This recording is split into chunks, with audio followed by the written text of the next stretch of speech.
નમસ્કાર મિત્રો, જય માતાજી। હું છું આપણો પરમ મિત્ર વાઘેશ ગઢિયા। તો મિત્રો, આપણે તારંગાની મુલાકાતે હાલ છીએ। તો આગળના ભાગમાં તમને સિદ્ધશિલા અને સિદ્ધશિલા ઉપર જે મંદિરો છે તે બતાવ્યા અને તેની બાજુમાં એક ગુફા છે, જોગીડાની ગુફા, એ બતાવી। અને હવે આપણે તારંગાની નીચે આવી ચૂક્યા છીએ। તો તારંગામાં મિત્રો જૈન દેરાસરો છે અને આ જે જૈન ધર્મ છે એમાં બે અલગ અલગ બીજા પાર્ટ છે, જેમ કે દિગંબર અને શ્વેતાંબર। તો હાલ આપણે જે દિગંબર લોકોનું જે તીર્થ સ્થળ છે ત્યાં આપણે અંદરનો નજારો જોવા જઈ રહ્યા છીએ મિત્રો। આ પણ ખૂબ સરસ અને સુંદર જગ્યા છે। મેન જે મંદિર છે તારંગાનું મોટું, એ મેન મંદિરની પાછળ આ દિગંબર જૈન લોકોનું તીર્થ સ્થળ આવેલું છે મિત્રો। આ પણ બહુ જ જૂનું અને વર્ષો પુરાણું તીર્થ સ્થળ છે અને જોવાલાયક આ જગ્યા છે મિત્રો। મેન તારંગાની વાત કરીએ તો તારંગા તીર્થ એટલે ઉત્કૃષ્ટ શિલ્પકારી અને અવર્ણનીય સૌંદર્યનો મધુર સમન્વય। અને અરવલ્લીની ગિરિમાળાઓ વચ્ચે આવેલો તારંગાનો ડુંગર ભવ્ય ભૂતકાળ અને ઉત્તમ ભાવનાઓની ચોખી કરાવે છે મિત્રો। પવિત્ર મંદિરોમાંથી વિભૂતિ અને રળિયામણી ટેકરીઓથી વીંટળાયેલું આ જૈન તીર્થોમાંનું પોચ મુખ્ય તીર્થોમાંનું એક મહાતીર્થ હોવાનું ગૌરવ ધરાવે છે મિત્રો।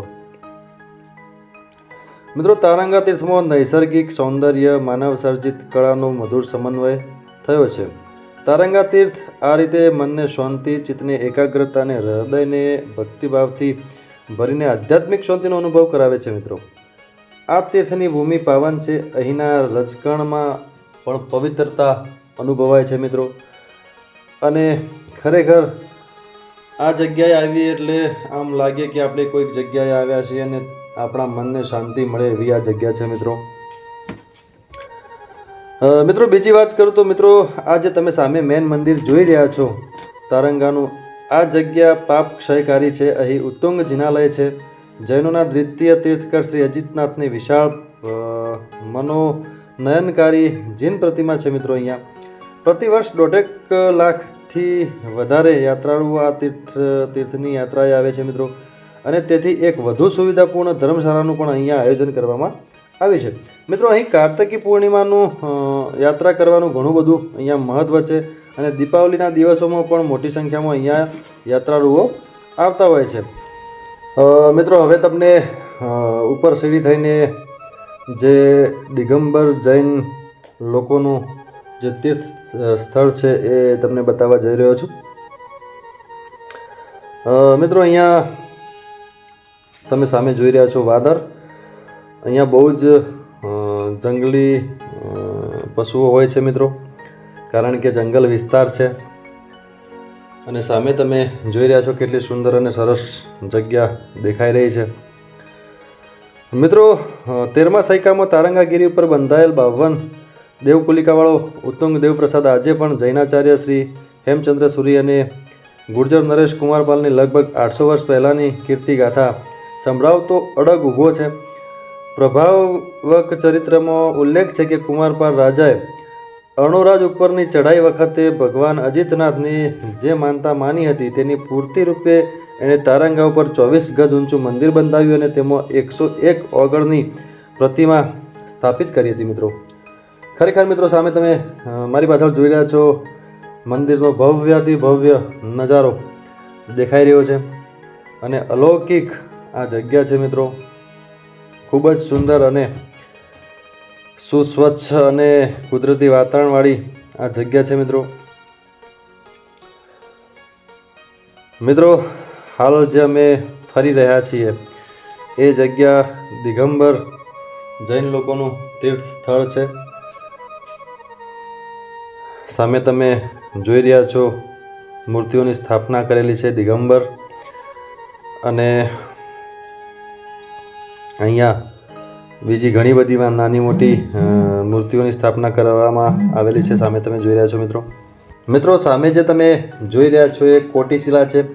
આપણે આ મંદિરનો નજારો નિહાળ્યા પછી ત્યાં કોટીશિલા ઉપર જવાનું છે મિત્રો। વિક્રમ સંવંત 1241માં શ્રી સોમ પ્રભાચાર્યએ રચેલા કુમારપાળ પ્રતિબોધથી જાણવા મળે છે કે વેણી વસ્ત્રાજ નામના બૌદ્ધ ધર્મી રાજાએ અહીં તારા દેવીનું મંદિર બંધાવેલું. ત્યારથી આ સ્થળ તારાપુર નામે પણ પ્રસિદ્ધ પામ્યું છે. એ પછી આખું ખપુટાચાર્યના ઉપદેશથી તે રાજા જૈન ધર્મી બન્યો. ત્યારે તેણે અહીં જિનેશ્વર દેવીને સાધના સિદ્ધાઈકી દેવીનું મંદિર બંધાવી જૈનોના તીર્થ તરીકે પ્રસિદ્ધિ આપી. એ પછીનો લગભગ 13મા સૈકા સુધીનો આ તીર્થનો ઇતિહાસ અંધકારમાં છે. મિત્રો મંદિરને 3 માળ છે અને માળની રચના ઘડીભર ચક્રાવામાં નાખે એવી છે. મિત્રો મંદિરને સુરક્ષિત રાખવા માટે આ માળમાં કેગર નામના લાકડાનો ઉપયોગ કરવામાં આવ્યો છે. મિત્રો આવા લાકડાનો ઉપયોગ બીજા મંદિરમાં જવલ્લે જોવા મળે છે. આ લાકડું આગથી નાશ પામતું નથી, ઉલટું આગ લાગવાથી તેમાંથી પાણી છૂટવા માંડે છે. તો મિત્રો આ તમને વાત કરી રહ્યો છું હું જે મેન મંદિર મોટું જૈન મંદિર છે એ મંદિરની હાલ વાત તમને કરી રહ્યો છું. મિત્રો શિખર સુધી પહોંચવા માટે દિવાલ માર્ગ છે અને વચ્ચે રહેલા વિશાળ ગોળાકાર મંડપમાં 11 પ્રતિમાઓ અને એક ધ્વજાદંડ પુરુષની આકૃતિમાં દર્શન થાય છે. આ ભવ્ય મંડપની કારીગરી અદ્ભુત છે. મિત્રો હવે આપણે જઈ રહ્યા છીએ જે તમને આગળ મંદિરની વાત કરી, મંદિરની માહિતી આપી, મેન મંદિરની એ મંદિરે. મિત્રો અહીં તમને અંદરનો નજારો અમે નહીં બતાવી શકીએ કારણ કે અંદર વિડીયો અને ફોટોશૂટ કરવાની મનાઈ છે, પણ દૂરથી તમને મંદિરનો થોડોક અમે નજારો બતાવીશું. મિત્રો પ્રાચીન જૈન પ્રબંધો અને તીર્થમાળામાં તારંગાને તારઉર, તારાવનગર, તારણગીરી, તારણગઢ વગેરે નામોથી ઉલ્લેખવામાં આવે છે. વર્તમાનમાં તારંગા નામ પ્રસિદ્ધ થયું છે.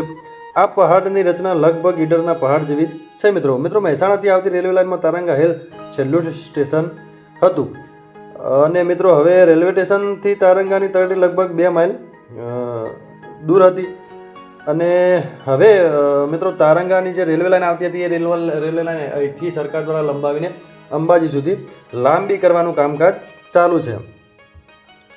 તો મિત્રો બીજી વાત કરીએ તો પહાડ પર શ્વેતંબરનો 5 મંદિરો અને 3 ટેકરીઓને 3 ટૂંકો તથા અન્ય દેરીઓ ત્યાં આવેલી છે. 4 સુવિધા સંપન્ન ધર્મશાળાઓ અને ભોજનશાળાઓ છે. મિત્રો દિગંબરોના પણ 5 મંદિરો અને 7 દેરીઓ અહીંયા આવેલી છે. તો મિત્રો આ હતી મેન મંદિરની માહિતી અને હવે આપણે જઈ રહ્યા છીએ કોટીશિલા તરફ. તો કોટીશિલાના વિડીયોમાં ફરીથી મળીશું. ત્યાં સુધી તમારા પરમ મિત્ર ભાગ્યેશ ગઢિયાને રજા આપજો. આવજો બધા. જય માતાજી. રામ રામ.